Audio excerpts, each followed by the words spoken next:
News now देखने वाले सभी दर्शकों का स्वागत है। नए हिट एंड रन लॉ पे अभी भी जो मामला है वो गरमाया हुआ है और आपने देखा कि कल अचानक किस तरह से पेट्रोल पंप्स पर जो है वो भगदड़ मची। इस वीडियो में ये जानने का प्रयास करेंगे कि आखिर क्या नौबत आई कि अचानक पेट्रोल और डीजल की कमी जो है वो देखने को मिली और ऐसे में लोगों के बीच में भगदड़ भी जो है वो देखने को मिली। हालांकि कल से सरकार द्वारा ये कोशिश तो की जा रही है कि इस मामले को एड्रेस किया जाए, लेकिन अभी भी लोग जो हैं वो भगदड़ मचा रहे हैं, लोग अभी भी सहमे हैं और पेट्रोल पंप्स पर डीजल और पेट्रोल की जो फरोख्त है उसमें जो है वो बहुत ज़्यादा डिमांड जो है वो दिख रही है। लोग अभी भी जो है वो कतारों में खड़े हैं, लाइनों में खड़े हैं और अपनी गाड़ियों के जो टैंक्स हैं वो फुल करवा रहे हैं। मामला जो है वो हिट एंड रन का जो नया कानून आया है उसको लेकर है और आपको याद होगा कि हाल ही में लोकसभा में इस कानून को पास किया गया और उसके बाद प्रेसिडेंट द्वारा जो है वो इसके ऊपर जो है वो मोहर लगा दी गई। इस कानून के आते ही ट्रकर्स और टैंकर्स एसोसिएशन जो है उन्होंने हड़ताल पर जाने का फैसला कर लिया और जिसकी वजह से सबसे ज़्यादा इफेक्टेड सेक्टर जो रहा वो फ्यूल सेक्टर रहा। हालांकि मंडियों में सब्जी फ्रूट वगैरह की कमी भी देखने को मिली, लेकिन सबसे ज़्यादा प्रभावित जो है वो फ्यूल का सेक्टर दिखा क्योंकि आम लोगों की ज़िंदगी जो है वो फ्यूल से चलती है। और आपको मैं बता दूं कि थोड़ा सा अगर हम बैकग्राउंड पे नजर डालें इस कानून के, तो इससे पहले 304A आईपीसी के तहत इसी कानून को जो है वो रखा गया था और ये hit and run case IPC की 304 सबसेक्शन ए जो है वो कवर करती थी, जिसमें रैश और नेग्लिजेंट ड्राइविंग जो है वो आती थी और इसमें 2 साल की सजा या फिर जुर्माना या फिर दोनों, ये जो है वो जो हमारे जज साहिबान हैं उनके ऊपर, यानी कोर्ट में जो केस के मेरिट्स होते थे उसके आधार पर जो है वो ये डिसाइड किया जाता था। लेकिन अब चूंकि नया कानून आया है भारतीय न्याय संहिता, उसके तहत 10 साल की सज़ा या फिर 7 लाख रुपए जुर्माना, और इसी को देखते हुए जो ट्रांसपोर्ट वेलफेयर एसोसिएशन है, बल्कि जो all India transport welfare association है, उन्होंने हड़ताल की कॉल दी, बंद की कॉल दी और उन्होंने कहा कि ये सरासर ज्यादती है और किस तरह से जो माली हालात ट्रकर्स के होते हैं या टैंकर वालों के होते हैं या गाड़ियां जो चलाते हैं, जो ड्राइवर्स होते हैं, जो कमर्शियल ट्रांसपोर्ट चलाते हैं, उनकी माली हालत क्या होती है उसको देखते हुए जो है ये कानून सरासर एक ज्यादती है। और इस कॉल के आने के बाद जम्मू कश्मीर, बिहार, महाराष्ट्र, गुजरात, पंजाब, हिमाचल प्रदेश, राजस्थान, इन सभी जगहों पर जो है वो ट्रांसपोर्ट जो यूनियंस थी वो हड़ताल पर चली गई और उन्होंने इस कॉल का समर्थन किया। तो ये था कि अब मामला क्या बना और क्यों नौबत आई कि ट्रकर्स और टैंकर्स एसोसिएशन जो है वो हड़ताल पर गई और सबसे ज़्यादा इफेक्टेड रहा फ्यूल सेक्टर, यानी पेट्रोल और डीजल की जो कमी जो है वो शहरों में महसूस हुई, सबसे ज़्यादा प्रभावित रहा ये एरिया। अब रुक करते हैं वीडियो के दूसरे पड़ाव में और हम बात करते हैं कि कल देर रात union home secretary Ajay Bhalla जो थे, उन्होंने all India motor transport Congress के जो रिप्रेजेंटेटिव्स थे उनके साथ बातचीत की और उन्होंने ये आश्वासन दिलाया कि 106 सबसेक्शन 2 जो भारतीय न्याय संहिता का जो नया कानून आया है जिसमें 10 साल की सजा और 7 लाख रुपए जुर्माना, उस कानून को जो है वो अभी इम्प्लीमेंट नहीं किया गया है और इसे होल्ड पे रखा गया है। तो क्या कहा union home secretary Ajay Bhalla ने, आइए सुनते हैं। संहिता की धारा 106(2) में 10 साल की सजा तथा जुर्माने के प्रावधान के बारे में वाहन चालकों की चिंता का संज्ञान लिया तथा all India motor transport Congress के प्रतिनिधियों से आज 2 जनवरी 2024 को विस्तृत चर्चा की। सरकार ये बताना चाहती है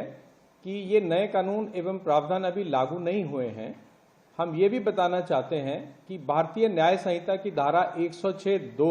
को लागू करने से पहले all India motor transport Congress से विचार विमर्श करने के बाद ही निर्णय लिया जाएगा। हम all India motor transport Congress तथा सभी वाहन चालकों से अपील करते हैं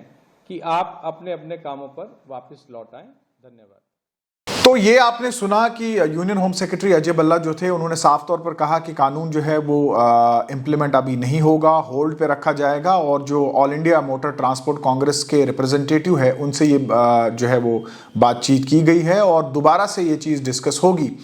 हालांकि जम्मू कश्मीर के जो लोकल ट्रांसपोर्टर्स हैं, Jammu and Kashmir truck operators welfare union की बात करें तो उन्होंने कहा कि उन्हें ये बात कत्तन मंजूर नहीं है। लोकसभा में कानून जो है वो पास किया गया, प्रेसिडेंट की मोहर जो है लग गई है और अब union home secretary Ajay Bhalla ji के पास ऐसी कौन सी जादू की छड़ी है कि वो ये कहते हैं कि ये कानून जो है वो इम्प्लीमेंट नहीं होगा। उन्होंने जो है वो इस बात से इनकार कर दिया और उन्होंने कहा कि वो बिल्कुल इस चीज़ से सहमति जो है वो नहीं रखते हैं और वो अपना विरोध प्रदर्शन जो है वो जारी रखेंगे। साथ ही साथ उन्होंने सरकार से दोबारा ये गुहार लगाई कि ये जो सख्त कानून जो ड्राइवर्स हैं जो कमर्शियल ट्रांसपोर्ट चलाते हैं उनके खिलाफ जो है वो सरकार द्वारा पास किया गया है, इस पर सरकार जो है वो दोबारा से गौर करे और ड्राइवर्स के खिलाफ ये जो एक ज्यादती का कानून है, सख्त कानून है, उस पे जो है वो एक बार फिर से उस कानून पे जो है वो नजर डाले। क्या कुछ कहना है Jammu and Kashmir truck operators welfare union का, आइए सुनते हैं। रिटर्न में चाहिए या फिर प्रेसिडेंट हमारी जो मोहतरमा है वो इस पर कोई बयान जारी करे।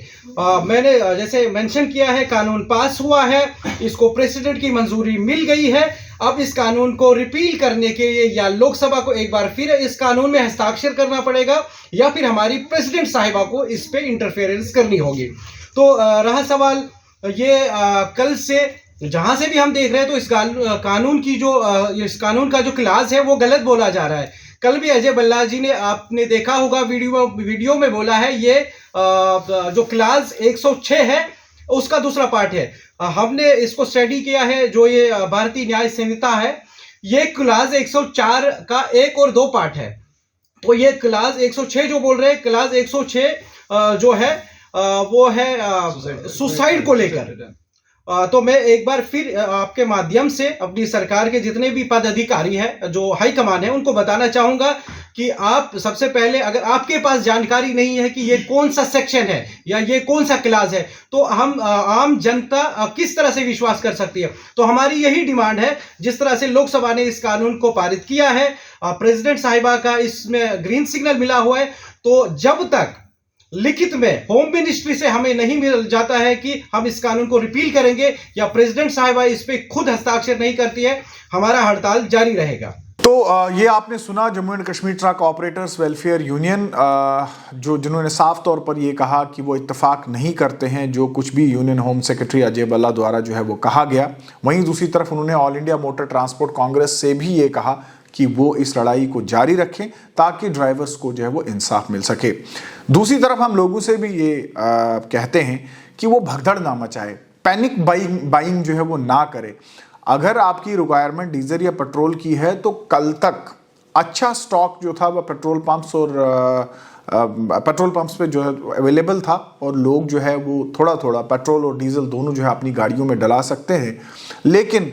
चूंकि अचानक इतनी ज़्यादा डिमांड बढ़ गई, हमने दृश्यों में देखा कि लोग किस तरह से कैनियों में, लिफाफों में पेट्रोल और डीजल जो है वो भरवा रहे थे और एक तरफ का वो रिजर्व कर रहे थे फ्यूल को, यानी वो डंप कर रहे थे फ्यूल को, जिसकी वजह से अचानक क्राइसिस जो होगी। लोगों को चाहिए कि वो सरकार के हर रुख पर जो है वो नज़र रखें। सरकार की भी ये कोशिश है कि पेट्रोल और डीजल की क्राइसिस ना हो, क्योंकि अगर पेट्रोल और डीजल की क्राइसिस होती हैं तो इससे समाज का हर वर्ग जो है वो इफेक्टेड होता है और इसके अलावा जो बाकी जो एसेंशियल सर्विसेज हैं उन पे भी जो है वो फ़र्क पड़ता है। सरकार तो कोशिश कर रही है कि इस मामले को एड्रेस किया जा सके, वहीं दूसरी तरफ से लोगों को भी थोड़ा सा सब्र रखना चाहिए और ये जो पैनिक बाइंग है वो ना करें। आपने अगर पेट्रोल और डीजल डलवाना है, आप उतना ही डलवाइए जितनी आपकी रिक्वायरमेंट है, बजाय इसके कि आप डंप करते हैं, आप कैनियों में भरवाते हैं, आप लिफाफों में भरवाते हैं, आप डब्बों में भरवाते हैं। उससे पैनिक बाइंग होती है और अचानक जो डिमांड रेज हो जाती है उससे फ्यूल की कमी जो है वो हो जाती है, जिससे आम जिंदगी जो है वो प्रभावित हो जाती है। आप देखते रहिए न्यूज़ नाउ।